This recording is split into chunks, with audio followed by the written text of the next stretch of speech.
तू रंग मौला रंग दे।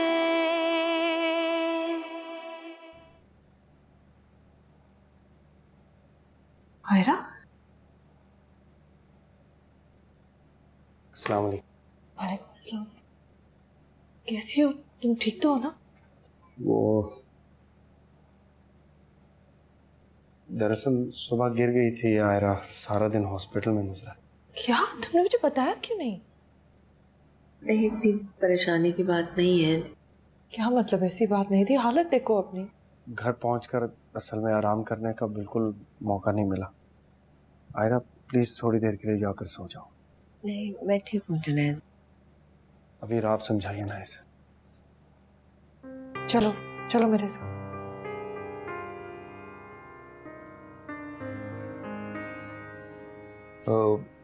आप लोगों का बाकी सामान नहीं है? वो थोड़ी देर में आ जाएगा। दरअसल दूसरी गाड़ी लाने का मौका नहीं मिला, बहुत जल्दी में निकले वहां से। Rahil, I am really sorry, इस तरह परेशान करने पहुंच गए तुम लोगों को। अगर आयरा की तबीयत का मसला ना होता तो कभी तुम्हारी जिंदगी वैसे डिस्टर्ब नहीं करता। कैसी बात कर रहे हैं? हमारी जिंदगी पहले डिस्टर्ब थी, अब नहीं। और ये सब कुछ आपकी बीवी की वजह से। आयरा ने जितना कुछ हमारे लिए किया उसके बदले में तो कुछ भी नहीं। प्लीज यार, don't embarrass me. Thank you. आए अंदर चलते हैं। मुझे देते हैं, मुझे। नहीं, it's okay, नहीं। अरे प्लीज प्लीज प्लीज।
अब क्या देखने गए थे वहां? जिसको भेजना था वो तो कब का जा चुका। तुम क्यों नहीं गई? तुम भी चली जाती। तुमने भी तो बड़ी बातें की थी ना। कब्रिस्तान की रखवाली के लिए किसी ना किसी को तो रुकना पड़ता है मुनव्वर साहब, और ये काम आपके बस का तो नहीं। मैं समझती थी कि आपके अंदर का इंसान गहरी नींद सो चुका है, कभी ना कभी तो बेदार हो जाएगा, मगर मैं गलत थी। वो तो कब का मर चुका। और मैं एक मरे हुए शख्स से अपने घर की रखवाली नहीं करवा सकती। ना मुझे तुम्हारी बातों से फर्क पड़ता है और ना ही जुनैद के यहाँ से जाने से। ये घर आसान का और उसी का रहेगा, और मुझे यकीन है कि जुनैद के जाने का सुनकर वो एक ना एक दिन जरूर वापस आएगा। मैं उसे जानता हूँ, आखिर वो मेरा बेटा है।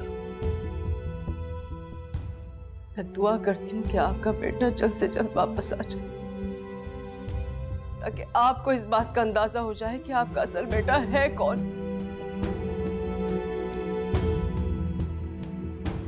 आपके ऑफिस की मसरूफियात, हसन की अय्याशियां, इन सब के दरमियान इस घर को किसने आबाद रखा हुआ था, बहुत जल्द पता चल जाएगा आपको।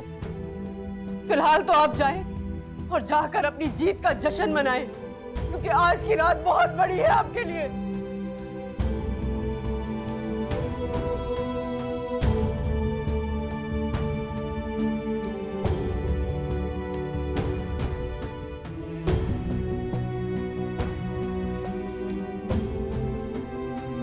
मेरी बातें सुनकर तो तुम मुझसे भी ज्यादा परेशान लग रहे हो। परेशान नहीं हूं, अफसोस है मुझे। बहुत अरसे बाद खुद को बेबस महसूस कर रहा हूं। जैसा कुछ अर्से पहले किया करता था। जुल्म की इस तस्वीर का एक रुख और भी है, जिसे तुमने शायद सिर्फ सुना, लेकिन मैंने देखा, महसूस किया। वीर तड़पती रहती थी उस शख्स के लिए जो अपने मूड और मर्जी के मुताबिक उससे मिलने आता था। रोते हुए देखा मैंने उसे एहसान के लिए। मगर अफसोस तो इस बात का है कि इतनी जिंदगियों से खेलने के बाद भी वो शख्स पास नहीं आया। आज मुझे यकीन हो गया है कि हसन शुरू से ही अपने बाप के नक्शो कदम पे चलता है, वरना इससे ज्यादा रहम तो इंसान को अपने पालतू जानवर पे आ जाता है जितना उसे तुम पर भी नहीं आया। जिंदगी कैसा मजाक खेल रही है हमसे। तुमने सोचा है कभी अभी, एक लड़की की सबसे बड़ी ख्वाहिश होती है कि वो जिंदगी एक ऐसे शख्स के साथ गुजारे जो उसे समझ सके, जो उसके लिए लड़ सके, जो उससे मोहब्बत करे, जो उसकी इज्जत करे। ऐसा होता है तो लगता है दुनिया अपने कदमों पर आ गई, कोई तकलीफ छूकर ही नहीं गुजर सकती। और देखो तुम्हें और मुझे ऐसे ही शौहर मिले, अल्लाह ने हमें कैसे नवाजा है। लेकिन मेरी हालत देखो, जो तकलीफ शौहर ने नहीं दी वो दुनिया दे रही है, सिर्फ इसलिए कि मैं खुश थी। क्या किसी की खुशी देखना इतना मुश्किल है अबीर?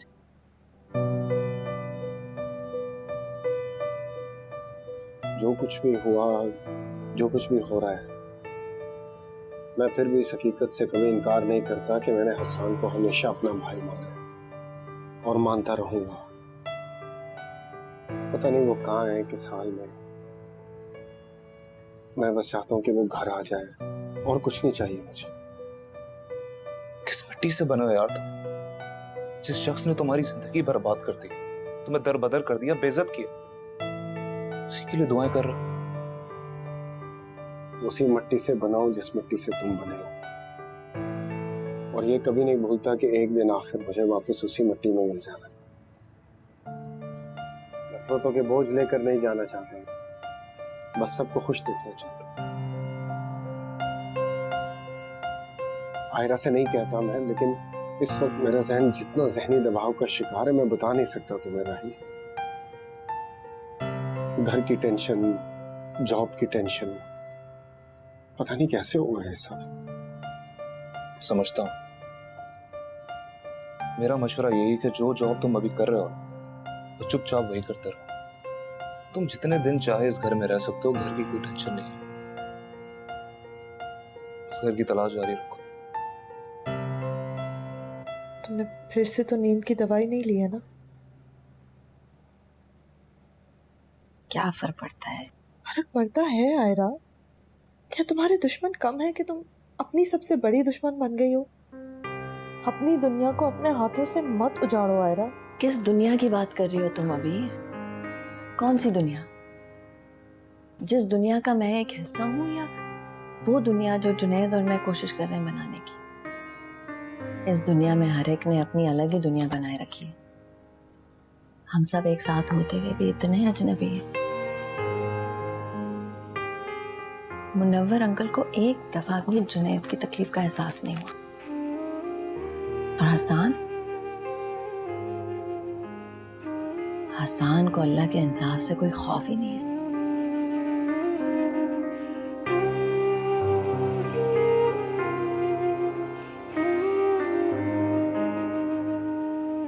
वो वक्त भी बहुत जल्द आएगा आयरा।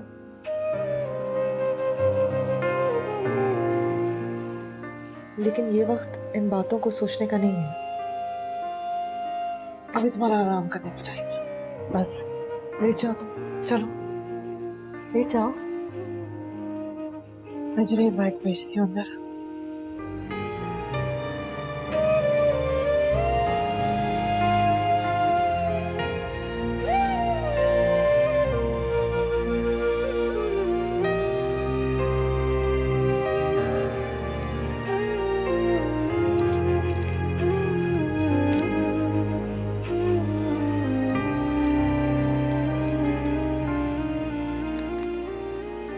क्या कर रहे हो?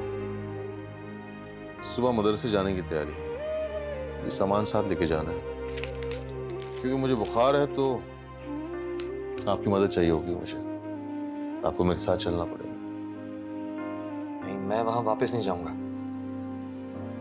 अपनी बीमारी का बहाना बनाकर मुझे बेवकूफ मत बनाओ।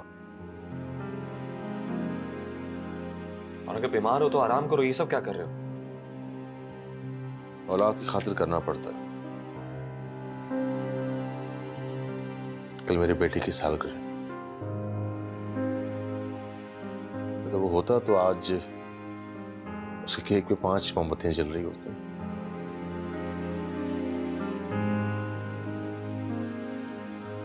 उसे तो कुछ दे नहीं सकता, तो ये तोहफे ताहफ बच्चों में बांट देता हूं। मैं भी खुश हो जाता हूं और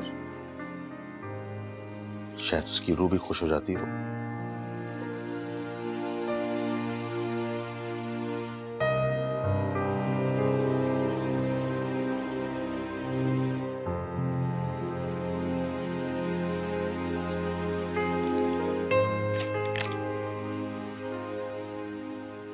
सुनो,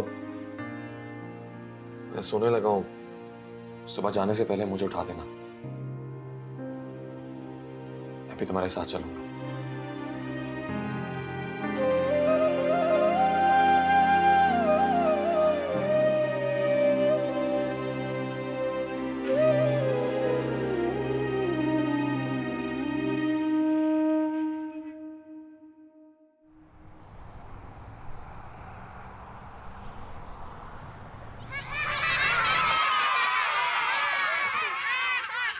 ये वाले अंकल कौन है?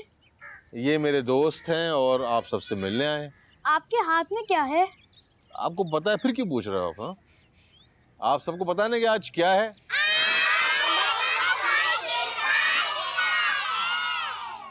वेरी गुड यार, आपको तो सब पता है।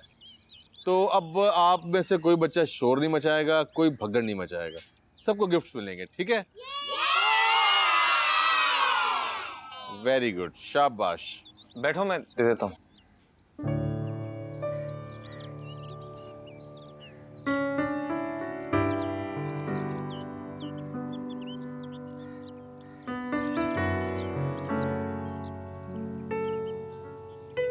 शाबाश, वेरी गुड।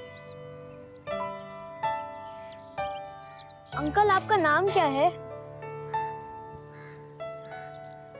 आसान। तुम्हारा? तुम्हारा नहीं, आपका कहते हैं। उमर अंकल ने सिखाया है।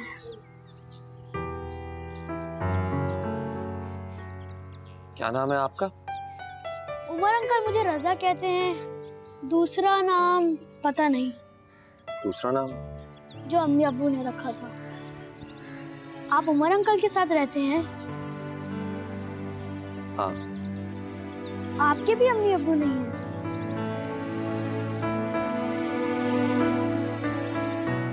मेरे भी नहीं है।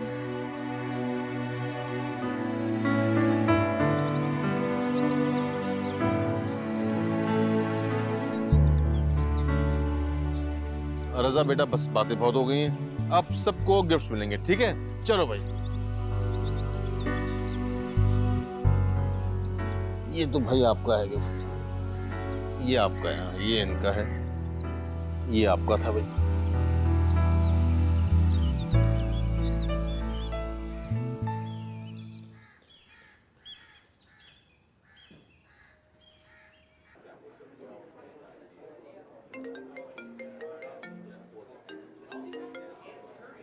अस्सलाम वालेकुम मम्मी। वालेकुम अस्सलाम। कैसे हो बेटा? मैं ठीक हूँ, आप कैसी हैं? मुझे लगा तुम मुझे फोन करने वाले थे। जानती तो हैं कितनी अफरा तफरी में गया था मैं। अभी भी ऑफिस में हूँ, उलझा हुआ हूँ। आयरा कैसी है? तुम दोनों की बहुत याद आ रही थी मुझे। ठीक है। उसके खाने पीने का बहुत ख्याल रखना। मुझे मालूम है वो खाने पीने में बहुत लापरवाही करती है। अभी तो उसका ख्याल रखती होगी, मैं जानती हूँ कि मुझसे भी ज़्यादा ख्याल रखती है। लेकिन बेटा प्लीज़ तुम भी ज़रा ध्यान से देखते रहना उसे। तो बहुत खुश होंगे अब्बू। हमें अपनी नज़रों के सामने देखकर तकलीफ जो नहीं उठानी पड़ती उन्हें। खुश रहने में और खुश दिखने में बहुत फर्क है बेटा। मेरे सामने खुश दिखने की कोशिश करते हैं लेकिन बुरी तरह से नाकाम हो जाते हैं। अच्छा, खैर आप जब चाहे आयरा से मिलने आ सकती हैं, आप पर कोई पाबंदी नहीं है। तुम दोनों का सामना करने के लिए बहुत हिम्मत चाहिए मुझे, और जब मैं समझूंगी कि मुझ में इतनी हिम्मत आ गई है कि मैं तुम दोनों के सामने आके खड़ी हो सकूं तो जरूर मिलने आऊंगी। अपना बहुत ख्याल रखना बेटा। खुदा हाफिज।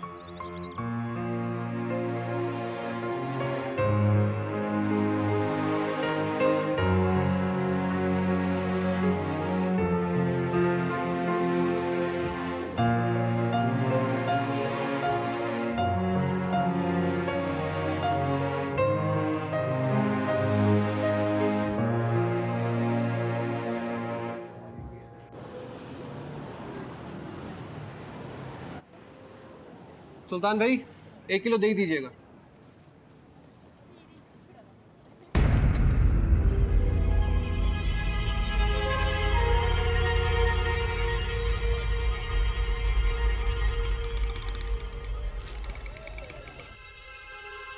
हेलो।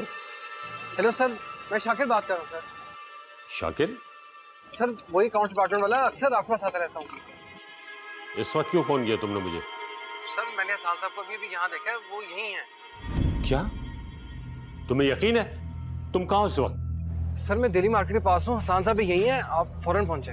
ठीक है, तुम आसान पे नजर रखो, मैं पहुंच रहा हूँ। जी जी सर, आप फिक्र ना करें।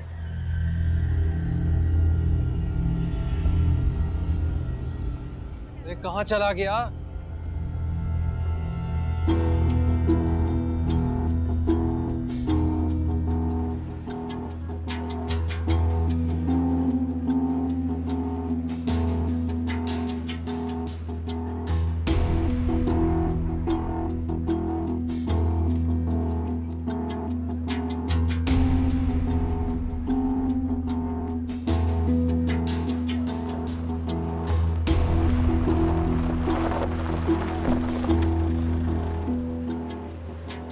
कहाँ है वो? सर आ गए आप? मुझे बताओ कहाँ है मेरा बेटा हसन? सर अभी इधर मौजूद था, न जाने कहाँ गायब हो गया। क्या मतलब है तुम्हारा? मैं ये सुनने के लिए आया हूँ, बताओ कहाँ है वो? सर कसम से अभी इधर मौजूद था, आपकी आवाज नहीं आ रही थी तो मैं दूसरी तरफ आ गया फोन पे बात। सर वो गायब हो गया सर। भाई साहब, वो मेरा बेटा कहीं गुम हो गया है, हसन नाम है उसका। ये देखिए उसकी तस्वीर, आपने कहीं देखा है?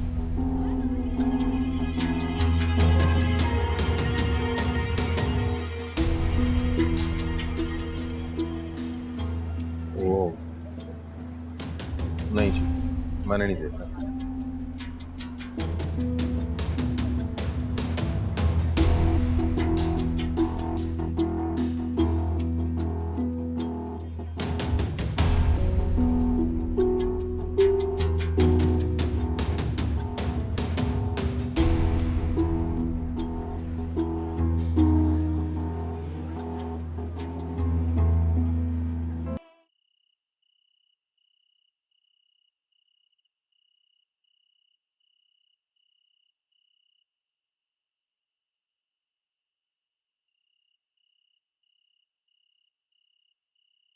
मेरे साथ रहते रहते तुम भी गुनहगार हो गए उमर।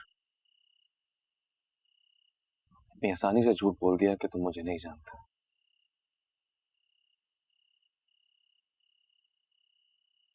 मैंने कोई झूठ नहीं बोला। जिस लड़के को ढूंढते हुए वो यहाँ आए थे, अब मुझे वो नहीं दिखता कहीं भी। उसकी जगह अब किसी और ने ले ली है। बहुत बिखरे हुए लग रहे हो। ये सही वक्त है तुमसे बात करने का। फिर सिमट जाओगे तो अपनी अकड़ का खौल पहन के मेरे सवालों से भागो। किसी ने दिल दुखाया है तुम्हारा?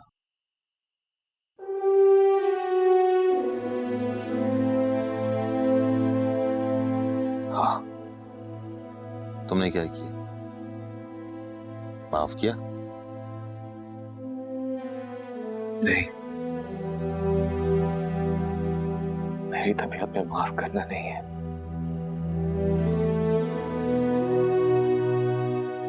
वही किया जो उसने किया, जो भी सामने आया, जिसने भी हाथ बढ़ाया, सबके साथ वही किया जो उसने किया। और सुकून फिर भी ना मिला। कभी अपने दिल से पूछा है कि ऐसा क्यों है? दिल की बात ना करूंगा।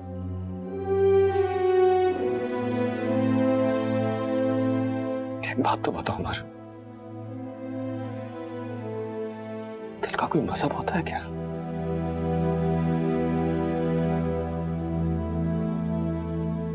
कभी सोचता हूं इसे दफना दूं, कभी सोचता हूं इसे जला दूं, कभी सोचता हूं इसे बहा दूं, और कभी दिल चाहता है बाहर निकाल कर रख दूं और परिंदे से चीर फाड़ कर ले जाए।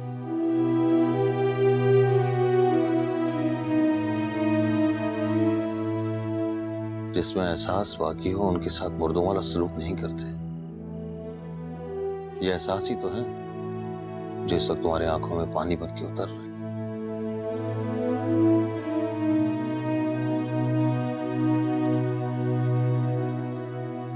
रो रहे हो तुम इस वक्त? नहीं रो रहा हूं मैं।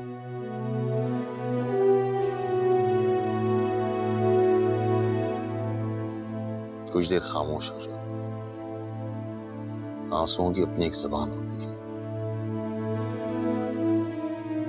उसके जरिए कभी जज्बात बाहर बह जाते हैं तो कभी बुराई। रो लो, अच्छा महसूस करोगे। मुझे अकेला छोड़ दो थोड़ी देर के लिए, प्लीज जाओ यहां से।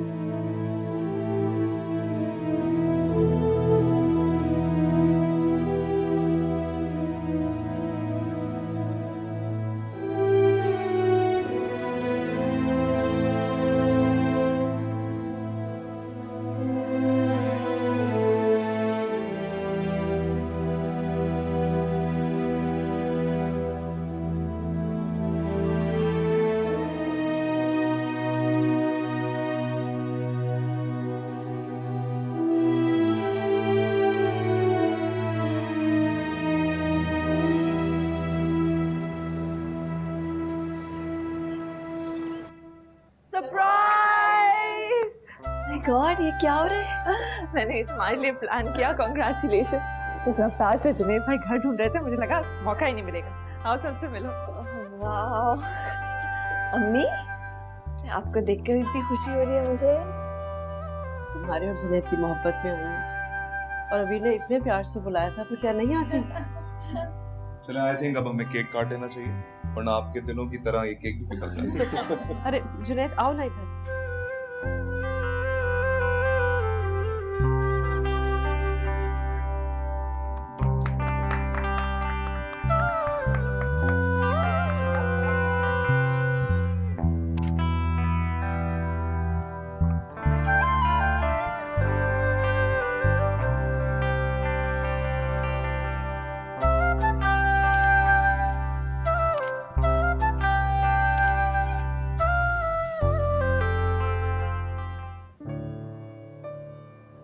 तुम खुश हो ना? बहुत। अबीर तुम्हारा कितना ख्याल रखती है, यकीन ही नहीं आता कि तुम उसका इलाज करते थे। हाँ देखो, वक्त वक्त की बात होती है। अब वो मेरा इलाज कर रही है।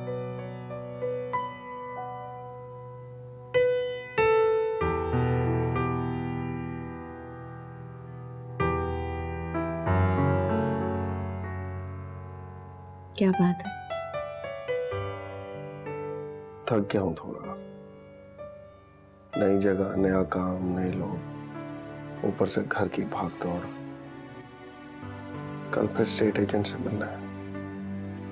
जो जगह अच्छी लगती है वो मेरे बजट से ही बाहर है।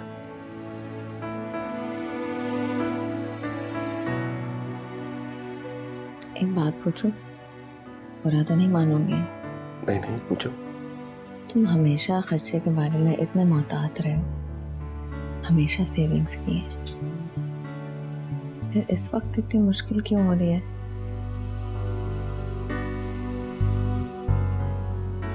पैसों पर मेरा कोई हक नहीं आया। क्या मतलब, मैं समझी नहीं। हम प्लीज इस बारे में बाद में बात कर सकते हैं, मैं थोड़ा आराम करना चाहता हूँ। लेकिन तुम मुतमईन रहो, मैं तुम्हें किसी किस्म की शिकायत का मौका नहीं दूंगा। हमारा घर चाहे छोटा हो, हमारा प्यार उसे बड़ा कर दे।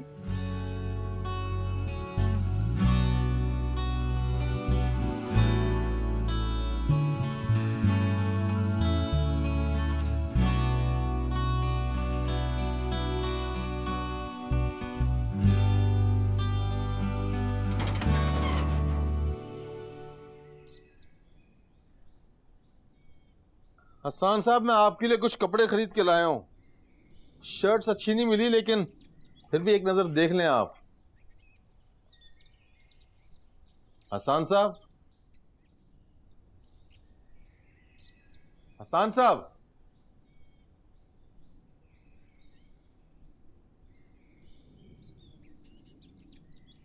आप मुझसे खेलने के लिए आए हैं?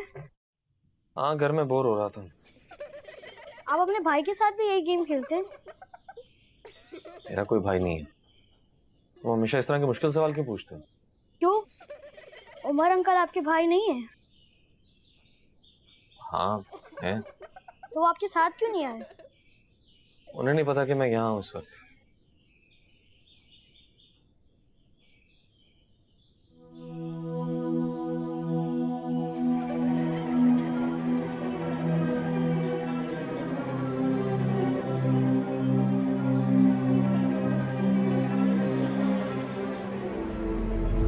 इस बच्चे का नाम क्या है? इसका नाम नेहा है। नेहा, नेहा बेटा।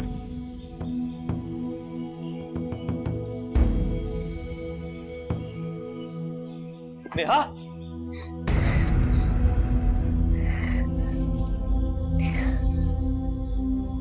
नेहा बेटा, एक बार मेरी बात सुन लो। आप मुझे देखकर बार बार भाग क्यों जाती हो? मुझे अच्छा नहीं लगता। मैंने तो आपको कुछ बोला भी नहीं। सब लोग बुरे नहीं होते, लेकिन लोगों को देखकर यूं भाग जाना बदतमीजी होती है। सब लोग बहुत बुरे होते हैं और आप भी बहुत बुरे हो। वो भी मुझे नेहा बेटा कहते थे और आप भी मुझे नेहा बेटा कहते हो। चले जाओ यहाँ से।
किसी स्टेट एजेंट से बात हुई? मुश्किल से आधा घंटा मिला था यार। उसमें भी उसने जो घर दिखाए वो कहीं से रहने के काबिल नहीं है। इलाका बिल्कुल मुनासिब नहीं। कल को मैं काम पर जाऊंगा, आयरा पीछे घर में अकेली होगी, तो जगह तो सिक्योर होनी चाहिए ना। मैंने भी 1-2 लोगों से बात की है, अपडेट मिलते ही इन्फॉर्म करूँ। Thank you. पता नहीं इंसान पर ये सारी मुश्किलें एक साथ क्यों आती हैं। कई लोगों से सुन चुका हूं अब्बू अहसान को ढूंढने के लिए मारे मारे फिर रहे। किसी ने उन्हें यह बता दिया वो इसी शहर में है, तब से बहुत बेचैन है वो। उसकी आज भी अखबार में तस्वीर आई है, देखी तुमने? हाँ देखी। पता नहीं कहां छुप के बैठ गया वो शख्स। वो अब भी यहाँ जुने। तुम्हें कैसे पता? तुम कैसे कह सकती हो? उसने मेरी अम्मी को कॉल की थी अबीर की किरदार कशी करने के लिए। मैंने उनसे उसका नंबर लिया और मुझे ये अंदाजा हुआ कि वो यहीं पे है। बस इससे ज्यादा मालूमात हासिल करने की कोशिश नहीं की मैंने। तो मुझे अगर बुरा ना मानो तो मुझे उसका नंबर दे दो, शायद इसी तरह पता चल जाए वो कहाँ है। तो मैं तुम्हारी मदद करना चाहता हूँ, लेकिन तुम्हें एक मशवरा दूंगा। तुम अकेले नहीं, बीवी की जिम्मेदारी है तुम पे, जो पहले ही बहुत मुश्किल मरहले से गुजर रही है। और इंशाल्लाह आगे एक बच्चे की जिम्मेदारी भी आने वाली है। तो बेहतर यही होगा कि तुम खुद को इस सारे मामलात से दूर रखो और अहसान को आंख मिचोली खेलने दो। जिन्होंने तुम्हारी मोहब्बत, तुम्हारी हमदर्दी को पहले ही धुतकार दिया, उनकी और मदद करके क्या मिलेगा? थोड़ी और तकलीफ, थोड़ी और शर्मिंदगी, कैसे ले रह गए हो तुम? मुझसे अम्मी और अब्बू की परेशानी नहीं देखी जाती। वही तो मैं तुम्हें समझाने की कोशिश कर रहा हूं जुनैद, कि जिनका खून तुम्हारी रगों में है नहीं, उनके ख्याल में क्यों घुले जा रहे हो तुम? उनका एक लौता बेटा है जो उनको सिर्फ अजियत देने के लिए घर से गया। अब इस आपका वक्त है जो तुम पहले बहुत भारी कीमत अदा कर चुके हो, अब अहसान की बारी है। देखो, तुम ये मत समझना कि मैं कोई जाती दुश्मनी निकाल रहा हूं, लेकिन अहसान बहुत चालाक है। पहले गया भी अपनी मर्जी से था और आएगा भी अपनी मर्जी से। और कम से कम तुम्हें और अंकल को यह तो पता है ना कि वो सही सलामत है। तो अब सिर्फ तुम अपना और आयरा का सोचो, बाकी ये खेल कहां तक जाता है देखते हैं। इस वक्त आयरा को तुम्हारी जितनी जरूरत है, ना पहले कभी थी और ना आगे कभी होगी। समझो इस बात को।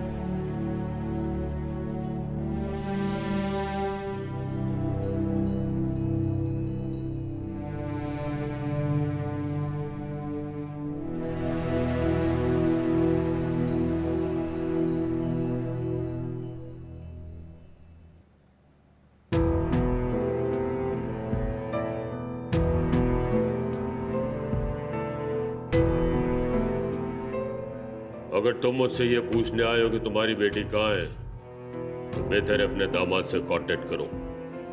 मैं सिर्फ इतना जानता हूं कि वो मेरे घर में नहीं है। गलती मेरी ही थी। मैं इस मुल्क से क्या गया, तुम्हें लगा कि इस दुनिया से चला गया हूं। मेरे यहां रहते हुए तुम्हें इतनी जरूरत थी कि तुम मेरी बेटी पर नफरत की एक भी निगाह डाल सको। तुमने तो हदें पार कर दी। इस दोस्ती का भी ख्याल नहीं किया तुमने। तुम्हारी दोस्ती में हमेशा मतलब परस्ती की मिलावट शामिल रही आमिर। दरअसल तुम अपनी बेटी का बोझ अपने सर से उतारना चाहते थे, जो तुमने मेरे सर ला दिया है। अब क्या लेने आए मेरे पास? हो, बहुत बड़े बिजनेसमैन बनते हो ना। आयरा और जुनैद की शादी भी शायद तुम्हारे बिजनेस प्लान का हिस्सा थी, जिसकी आड़ में तुम अपने बेटे के करतूत छुपा सको। जुनैद को अपने घर में लाकर उसकी तालीम पर पैसा खर्च करके तुम अपना ही फायदा देखते रहे, क्योंकि तुम्हारा निकम्मा बेटा तो इस काबिल था नहीं। मैं यहां रहूं न रहूं, लेकिन इस मार्केट के बारे में सब कुछ जानता हूं। तुम्हारे बेटे ने तुम्हें और इस कंपनी को जो फाइनेंशियल लॉस दिया है, उसके बारे में अच्छी तरह जानता हूं। और यह भी जानता हूं कि जुनैद का इस लॉस से कोई ताल्लुक नहीं। फिर मेरी बेटी और उसको शौहर किस जुर्म की सजा काट रहे हैं? जानना चाहते हो? मैं तुम्हें बताता हूं। तुमने मेरी बेटी को जुनैद का सहारा बनने की सजा दी है, उसके उस एतमाद की सजा दी है जो उसने जुनैद पे डालकर तुम्हारे बेटे के सामने ला खड़ा किया है।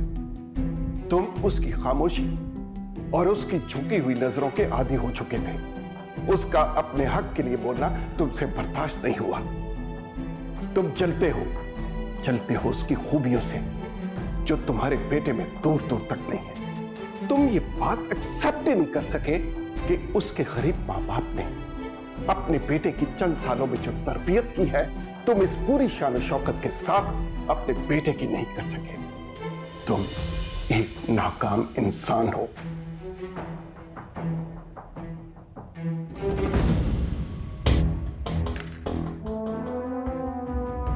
बस या कुछ और कहना चाहते हो? आमिर, तुम मुझे बिजनेसमैन समझ कर आए हो तो ये बात अच्छी तरह जहन में रखो कि बिजनेसमैन के पास फालतू बातें सुनने के लिए ज्यादा वक्त नहीं होता। बाहर का रास्ता तुम जानते हो, और जाते हुए मेरे सेक्रेटरी को अंदर भेज देना ताकि मैं उसको समझा सकूं कि बगैर अपॉइंटमेंट के किसी को अंदर ना भेजे। दोस्ती और मोहब्बत का जो रिश्ता हमारे दरमियान था, उसके हवाले से तुम्हें एक बात समझाना चाहता हूं कि अब भी संभल जाओ, वरना ऐसी जगह पहुंच जाओगे जहां संभलने के लिए तुम्हारी ये जिंदगी भी कम पड़ेगी।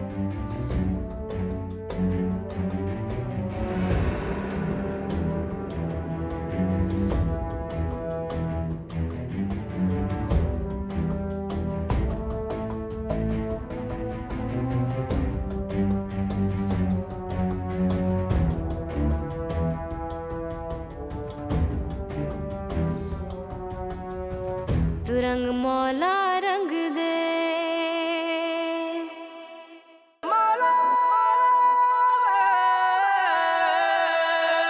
आज तक जिस चीज को बुरी नजर से देखा, जिस चीज की मजबूरी का फायदा उठाया, वो सब मेरे सामने रोते रहे, सिसकते रहे, लेकिन मुझे कोई फर्क नहीं पड़ा। अपने भाई से गले में, अपनी भाभी से माफी मांग, अपने माँ बाप को अपने होने का एहसास दिला। खाली हाथ आया था और अब देखो क्या कुछ लेके जा रहा हूँ अपने साथ।